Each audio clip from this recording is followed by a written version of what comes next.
Hello friends, வணக்கம். இன்றைக்கி ரசமலாய் எப்படி செய்யுதுன்னு பார்க்கலாம். இந்த ரசமலாய் எங்கள் பேத்திக்காக செய்கிறேன். 1 லிட்டர் பால் எடுத்து வச்சுருக்கேன். 1 டேபிள் ஸ்பூன் வினிகர் ஒரு கப்பில் எடுத்துக்கலாம். 2 டேபிள் ஸ்பூன் தண்ணி ஊற்றி கலக்கி வச்சுக்கலாம்.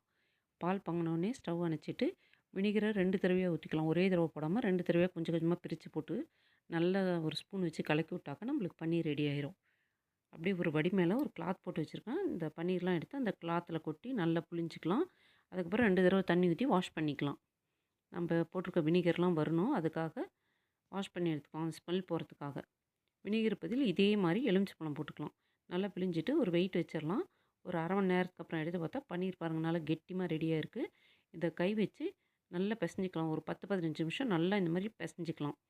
இந்த மாதிரி தேய்ச்சி பிசைஞ்சிக்கலாம். இந்த மாதிரி செய்யும்போது நம்மளுக்கு நல்லா சாஃப்டான பன்னீர் கிடைக்கும். நம்ம சக்கரை பாக்கில் வேக வைக்கும்போது பிரிஞ்சு வராமல் இருக்கும். அப்போ தான் நல்லா கைவிட்டு உருட்டிட்டு ஒரு ப்ரெஸ் கொடுத்துக்கலாம். ஒரு கடாயில் 1 கப்பு சர்க்கரை போட்டிருக்கேன். 4 கப்பு தண்ணி ஊற்றிருக்கேன்.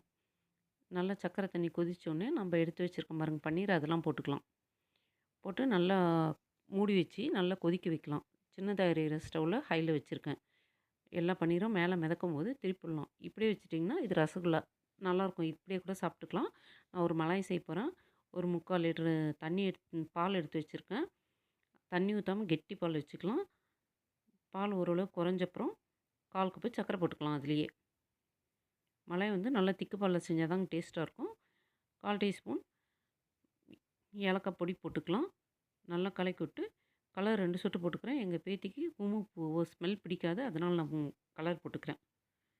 1/4 கப்பு ட்ரை ஃப்ரூட்ஸ் போட்டுக்கிறேன், பாதாமும் பிஸ்தாவும். பாருங்கள் நம்மளுடைய ரசகுல்லா ரெடி ஆயிடுச்சு. நம்ம சர்க்கரை தண்ணியில் அப்படியே நல்லா பிழிஞ்சு விட்டுட்டு எடுத்து அந்த மலாயில் போட்டுக்கலாம். இந்த ரெசிபி உங்களுக்கு பிடிச்சிருந்தா லைக் பண்ணுங்கள், ஷேர் பண்ணுங்கள், சப்ஸ்கிரைப் பண்ணுங்கள். ரொம்ப டேஸ்டியாக ஹெல்த்தியாக நம்ம வீட்டில் ரெடி பண்ணிட்டோம். தேங்க்யூ.